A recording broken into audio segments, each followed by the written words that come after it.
Hello everyone and welcome back. Today is my first 3 cuts from the self-published fantasy blog off, or SPFBO, round 7. Out of the 30 books that I have been given to read for my group, 29 of them will be cut in total, and these are just the first 3. These are 3 books that unfortunately I did not finish for some reason or other, but I thought I would talk briefly about each of them just in case it sounds like something you are interested in and may enjoy. The first of these books is Enemy Unknown by David Stephenson. It took murder for Selvorn to discover that his life was a lie, and this lie must continue if he wishes to live. He must journey and find the only ally he can trust, a powerful friend of his father's. But he must avoid killers and find the truth about what is happening in the lands of the north. This has really quite a disjointed yet stream of consciousness style. Some phrases were stark in their abruptness and yet some were overfull with detail. There was quite a bit of repetition when describing events, and Selvorn told us more about feelings he should have been feeling rather than sharing them with the reader. I bounced off fairly quickly this rather abstract style, and it was unfortunately rather a quick did not finish. The second book is The Wrong Path by Jane Glatt. Danny Norris discovered the body on her way home from working in Toronto's huge underground mall. It's a bit weird though, because it looks like it's been there for years, but it definitely wasn't there when she walked past it earlier on in the day. Ro Parks from Sentinel Security seems to have some answers, but Danny doesn't want answers. She just wants her life to go back to normal. This is around about 100 pages long, novella length, and I finished reading this at about 55-60 pages. It's not that long, but the story felt secondary to telling me all about Path, which is the huge underground area of Toronto. It's got a shopping mall. I looked it up on Wikipedia. It looks quite interesting.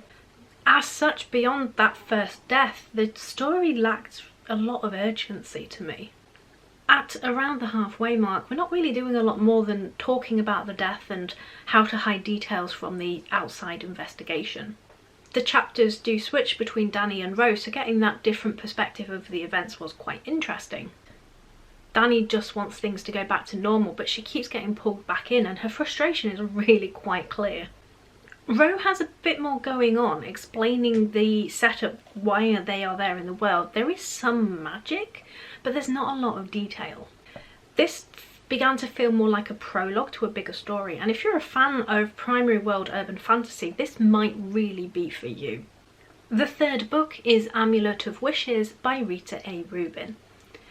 The Guardians protect Alozira. They keep the peace and have the ability to turn into dragons. Derek Draco, our lead character, is just coming to the end of his Guardian training. Haunted by his past, he finds a fragment of an amulet that is said to grant wishes. He sets out on a journey with his friends to find the remaining parts, determined to put right the wrongs of his past. But he is unaware of the consequences that could be brought on by the amulet. This is really quite an interesting world, and I found the first few chapters went by really quickly. There is a bit of an info dump at the start when a young Derek Draco asks to be told a bedtime story, which is conveniently some mythology about the world which has some quite important details that you need to pay attention to.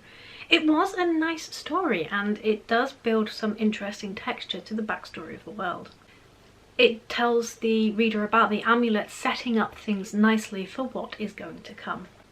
Then we jump forward a few years in time when Derek Draco is coming to the end of his Guardian training, and we're told about a few rules and things that they must abide by. But then we start to fall into a few young adult tropes that I'm not a huge fan of.